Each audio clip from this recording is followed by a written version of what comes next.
Ahora sí, la pantalla Bueno, es tuya. También vuelve a decirles idiotas como tanto te encantan los progresistas. Dale. ciertamente, bueno, mira, es increíble cómo el hombre contemporáneo, uno no tiene que generalizar por así decir, pero ciertamente a lo largo de la historia podemos caracterizar al ser humano con algo particular. Podemos decir nuevamente que el hombre ideal, por ejemplo, de Aristóteles y Platón, era el hombre político, el que salía, que se jugaba por su comunidad, que discutía en público, que iba a la arena pública, que tomaba las decisiones, el ideal de virtud y del héroe, ¿no? Que estaba muy presente en la época griega. Y luego con el cristianismo, esto no hay que olvidarlo también, porque me parece que hoy en día es crucial hacer una defensa de nuestra civilización, que es profundamente cristiana.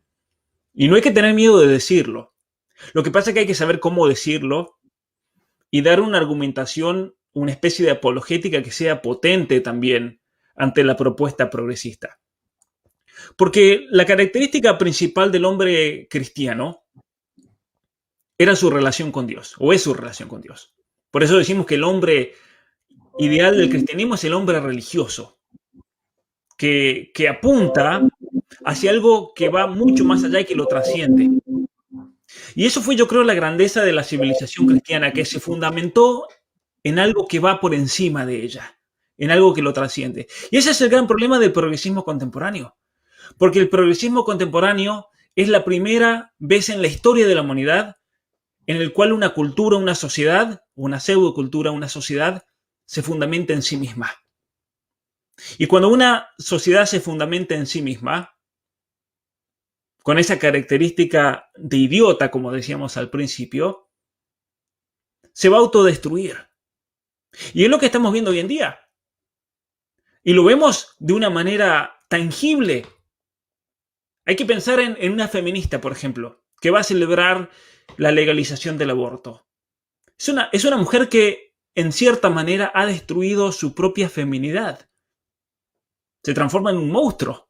Yo recuerdo, sin ánimo de ofender, pero recuerdo que tuve una conversación, muchos la vieron en YouTube, con una feminista socialista afuera de una universidad en la Argentina, en Buenos Aires, en San Miguel. Y la pobre chica parece un toro, como se había transformado. O sea, la destrucción de la propia persona humana. Y entonces eso es tú hacías la pregunta del libertario, pero yo voy a ir más allá, lo que todo joven hoy en día se tiene que comenzar a preguntar. ¿Qué significan entonces esas nociones que repetimos, repetimos y después nadie sabe qué significa, como dice Nicolás? ¿Sí? Porque en el mundo en el que vivimos, este mundo progresista, hay un fuerte componente nihilista, de la nada. Nos lleva a la nada absoluta. Y es leyendo, por ejemplo, la crítica de Marx a la religión y leyendo los tweets de Gloria Álvarez criticando la religión, y no tiene ninguna diferencia. Es más, yo diría que Gloria Álvarez es más marxista que Marx, y lo voy a explicar por qué. Porque para Marx, él decía la religión es el opio del pueblo. ¿Pero qué significa la religión es el opio del pueblo? Porque mucha gente escucha eso y piensa que era como una droga. No. Para Marx, el ser humano estaba condicionado por la condición social e industrial del momento y vivía en una situación de opresión. Y entonces, para poder sobrellevar esa opresión y ese sufrimiento, se tenía que falopear, como decimos en Argentina, se tenía que drogar. Y la droga que usaba la gente para darle un sentido a ese sufrimiento era la religión. Por eso decía, la religión es el opio del pueblo. ¿Qué hace el opio? El opio lo que hace es neutralizar los receptores de opio en las células del cuerpo humano. De tal manera que no sintamos, no percibamos neurológicamente ese dolor.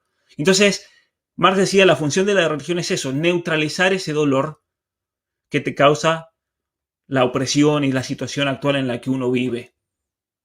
Y entonces cuando una Gloria Álvarez comienza a criticar furiosamente el aspecto religioso del ser humano, que es uno de los aspectos esenciales, eso es lo que nos mostró el cristianismo. El cristianismo no nos animalizó como lo quiere hacer el progresismo, el cristianismo nos elevó. Y entonces ahí hay que ver también el peligro y la coincidencia entre el poder destructor del pensamiento marxista y el poder destructor, pero inútil, porque Marx tenía un poco más de clase que Gloria Álvarez. Gloria Álvarez, cuando iba a hacer el debate con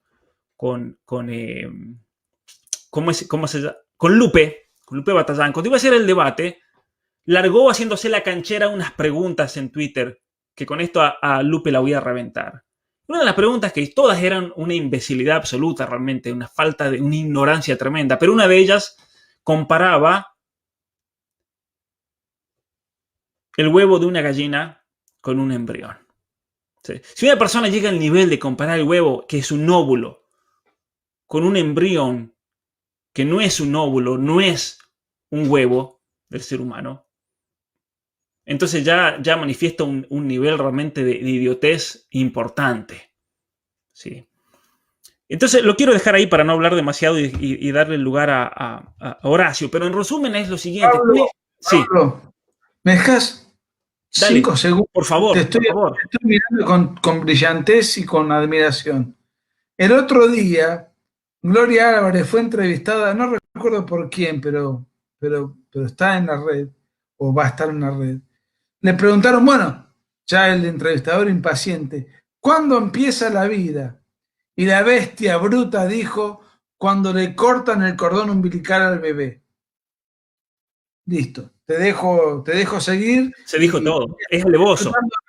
Sigo disfrutando de tu locución, pero por si no lo sabías, es un dato para ver los cánones intelectuales y el razonamiento de esta muchacha que el 21 de febrero se tiene que enfrentar con Laje. Sí. En mi opinión personal es una estafadora absoluta. Y como lo dijo Patricio Lons en una conversación que tuve él, fue una chica que para mí no me parece tan atractiva, pero la habrán agarrado porque parecía bonita y demás, los cánones centroamericanos. Entonces la pusieron por marketing. Es una marketinera de una ideología, pero nada más. ¿Sí? Me preguntaban ahí en los comentarios y Nicolás también, gracias Nicolás por mencionar el libro. Básicamente pueden ir a mi página web y está el email que me mandó Amazon. Me han censurado de por vida a mí, no solamente el libro. Yo, Pablo Muñoz Iturrieta, no puedo publicar de por vida en Amazon. Cuando me contacto con la compañía me dijeron que fue por el contenido de este libro. Es decir, la ideología identitaria hoy en día no se puede criticar. Y Atrapado en el cuerpo equivocado parece que les dolió. Así que los que quieran pueden ir a mi página y ahí está explicado. Se encuentra en Argentina y en varios países. En la página atrapadoenelcuerpoequivocado.com también lo pueden encontrar. Con el tema de la libertad, según el concepto libertario, liberal, progresista, que me restrinjan es el peor mal que te pueden hacer porque te están violando la libertad. Pero sin embargo, desde el punto de vista psicológico ocurre lo contrario. A mí Amazon, yo esto se los digo ahora y esperemos que vaya todo bien, pero Amazon cree que me mata. En realidad lo que me va a hacer es potenciarme. Siempre pasa lo mismo. Y no solamente me va a potenciar porque mucha más gente va a conocer el libro y ahora se va a preguntar por qué lo han censurado y gracias también al patrocinio aquí de Nicolás y de Agustín y Horacio y Miklos y demás del libro, que he recibido mucho apoyo, sino por el hecho de que al ser humano, esta es una característica psicológica del ser humano, un ser humano mientras más restricciones y reglas de juego le pongas, más se potencia a sí mismo. Es increíble.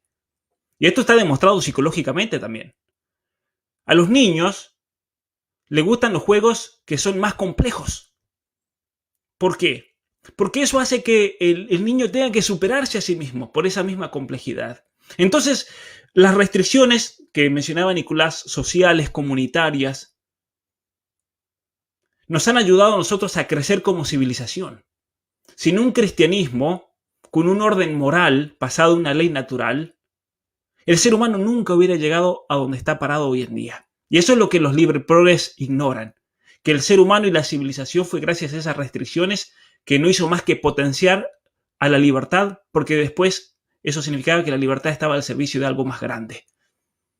Y esto es algo que la misma psicología lo demuestra. Muchas gracias.